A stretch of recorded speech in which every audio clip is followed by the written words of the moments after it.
So another founder in car, and today we will discuss parasitic loss.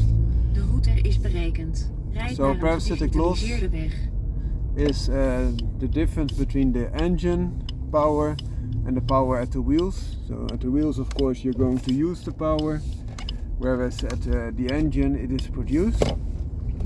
And sometimes it's a little bit Sla hieraf naar links. different to a higher degree. And why is that? Because they are also looking at the loss that can be due to the dyno. So if you test your Sla na horsepower, 100 meter af naar rechts. this is normally done on a dyno, which measures the wheel horsepower, of course, because that's Sla contact hieraf pads naar that they have, rechts. and the power that they measure there is then calculated back to the power at the engine. So they have correction factors. Of course, you can also determine the power at the engine, but only the factory normally does that, because then they build out the engine and test it there. So on average, cars have, of course, parasitic loss due to the drivetrain, and the loss at Sla na 200 meter dyno, af naar rechts. on a modern volgende dyno, 281. if they place in the right gear, could be as low as 1 to 2%, so very low. But the rest is Sla hieraf naar rechts. its losses through, for example, the gearbox, the axles, and thereby, of course, the simpler the design, Volg de weg 14 kilometer. the less drivetrain loss there is. So, for example, if you have an engine that is sitting above the wheels that it is propelling, it's the most simple design. So, what is that? A front engine, front wheel drive car like this that I'm driving now, the Stuka Swift Sport, is an example, or a rear engine rear wheel drive car, for example, Porsche 911. A mid engine rear wheel drive car, like for example Porsche Cayman or many Ferraris, has a little bit more room between the engine where the power is produced and the rear tires, and those additional room is then the cause of some additional drivetrain losses, and more so with a front engine rear wheel drive car like for example BMW 3 Series. Then there are also all-wheel drive cars, and all-wheel drive cars, of course, are not only sending the power to the front wheels but also the rear wheels, and thereby are losing some additional drivetrain losses. Most all-wheel drive cars have the engine in the front, and then they lose less power when it's directed at the front, of course, and more power when it's directed at the rear, because it has to travel a longer distance. But even when there's no power sent to the rear and all sent to the front, they will lose more power because of the additional complexity and additional axes that are draining the power, the more parasitic loss than a SEC, so only front engine front wheel drive car.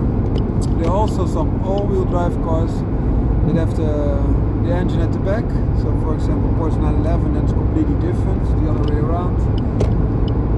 Porsche 911 is also offered as all-wheel drive car, and you even have some cars that have the engine in the mid engine, and are all-wheel drive as well. But those are oftentimes race cars. So for example the RS 200 rally cars, or the Peugeot 205 rally cars, oftentimes those cars are all-wheel drive with the engine in the mid compartment. That being said,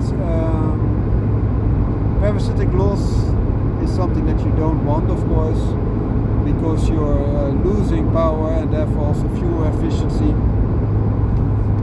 that is produced at the engine, which is not reaching the tires, so you don't have the benefit. On the other hand, also, if you have more complexity, this also adds weight, so if you have additional transaxles going to the back, this will increase the weight of the total weight of the car to a degree.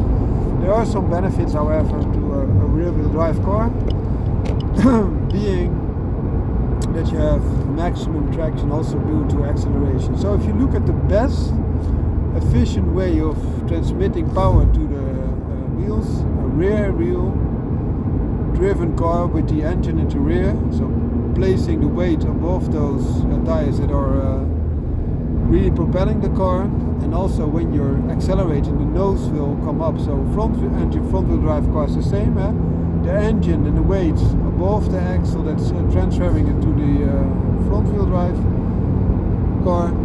But then when you accelerate, you lift the nose a little bit because the weight is transferred.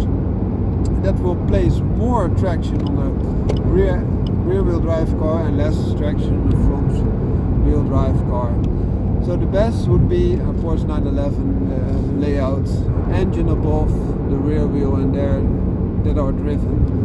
But it has also other drawbacks. For example, the configuration of the car, and you lose a lot of interior room and usable practical room. So that's why oftentimes if you're not accelerating hard, front engine, front wheel drive car is the best compromise for everything.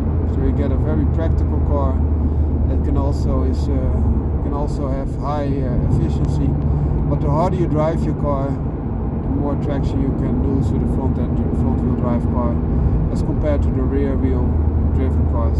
So I hope this helps, especially those that have the most weight above the engine, like rear wheel, rear engine car like a Porsche 911. Hope this helps you. Found a car out.